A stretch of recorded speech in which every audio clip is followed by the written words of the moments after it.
Water pollution, a never-ending issue in Jamaica and by extension the region.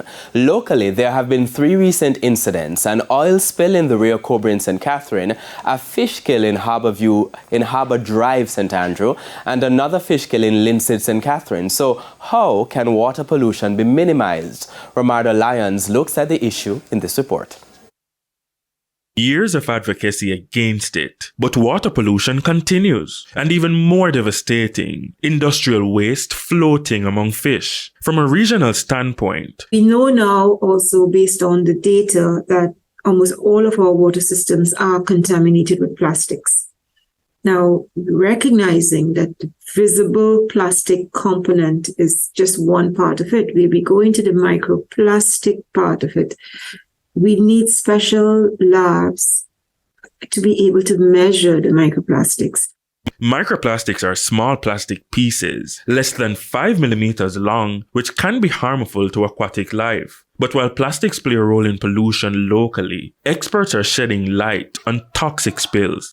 And we've seen real-time impacts. In the last 2 months, there was an oil spill in the Rio Cobra in St. Catherine, a fish kill in Harbour Drive, St. Andrew, and another fish kill in Linstead, St. Catherine. The authorities who are monitoring the environment for us are letting us down in a big way. It costs a lot of money to run a laboratory to analyze water samples on a regular basis, atmospheric samples on a regular basis. It takes a lot of money. If you don't do it in a sensible way, then you're just wasting that money. If you're going to waste that money, well, why bother? Monitoring is one thing, but the repeated incidents, time and time again, are why environmental specialist Peter Espute says water pollution has become very common in the country. All sorts of companies dump all kind of stuff into Kingston Harbour, into the rivers. We have a systemic problem. This is bigger than me, bigger than you.